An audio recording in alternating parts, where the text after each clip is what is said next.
We moved into a new house a few months ago. During the purchase process, we learned that the previous tenant had suddenly passed away, right in the middle of the living room. He was around 40 years old. That didn't stop the sale. The paperwork went through, and soon we moved in. That's when things got interesting.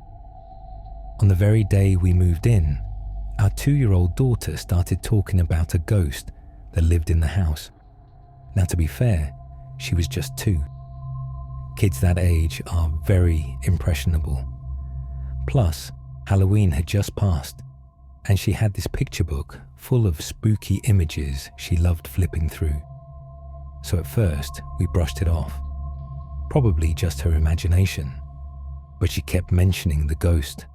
Constantly. She said he was in her little playhouse, down in the basement, that he stood on the staircase, that he stayed in the corner of the room. She didn't seem afraid. If anything, she treated him like a friend, so I didn't worry. Even if the ghost was real, he didn't seem harmful. I'd even talk to him out loud sometimes. I'd say things like, "You're welcome to stay as long as you like, but you can leave if that makes you happier." I believed, maybe 30%, that there was actually something there. Until one morning changed everything. We were rushing to get our daughter ready for daycare. It was dark and rainy outside. She walked up to me and said very casually, "The ghost is in the backyard right now." Then she added, "It's his birthday today. I want to sing him happy birthday." So we did. We sang to the ghost, wished him well, and went on with our day. Later that evening, just out of sheer curiosity, I swear, it occurred to me to look up the obituary of the man who died in our home. Can you guess? It was his damn birthday.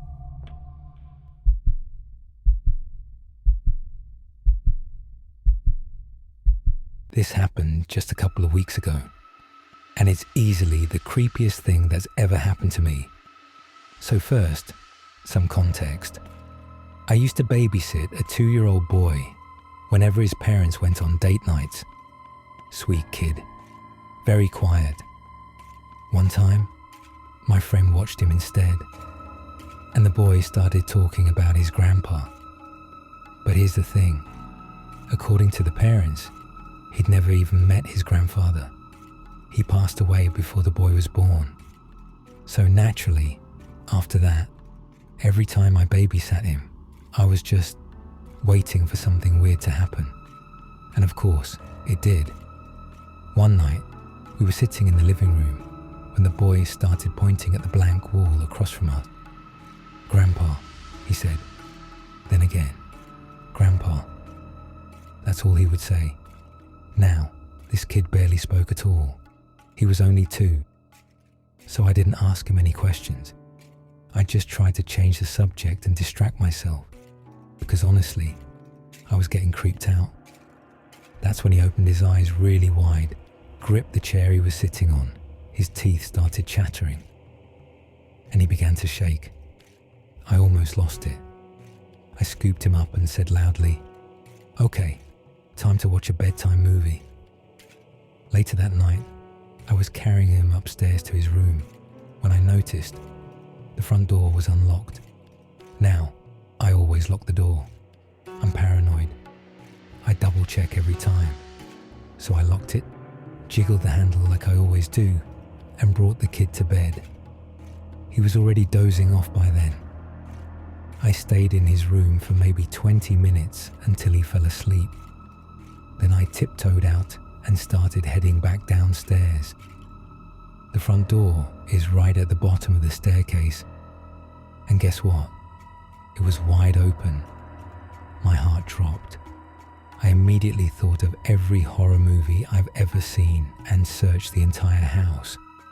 I even checked the kids' room again. Some of the bedrooms upstairs I didn't bother with, because I had a full view while I was in his room. No one could have snuck past. Once I was sure the kid was safe, I went back downstairs and just sat, watching TV, jumping at every little noise. It was the weirdest, most unnerving night of my life. And when his parents asked me to babysit again, I hesitated for a full hour before saying yes.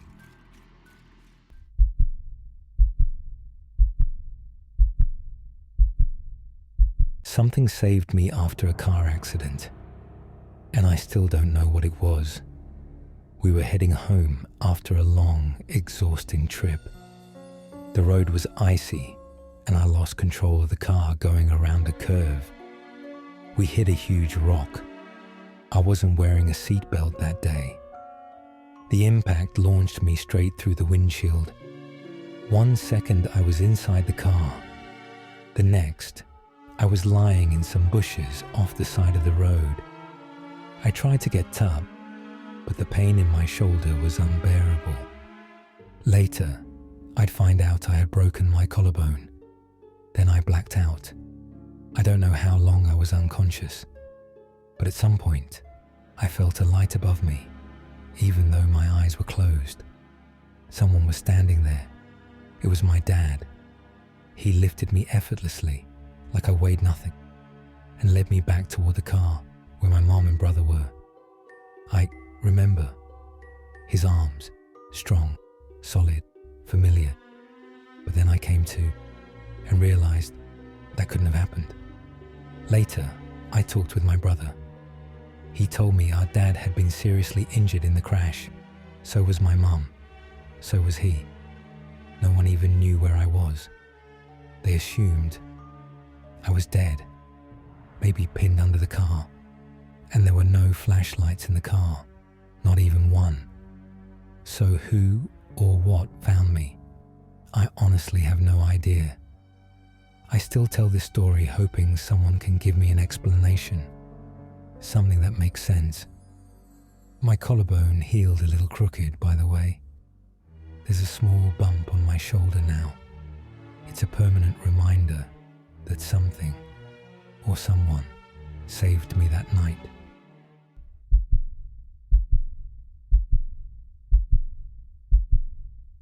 There's this old bridge in my hometown. Local legend says a young girl drowned in the river beneath it.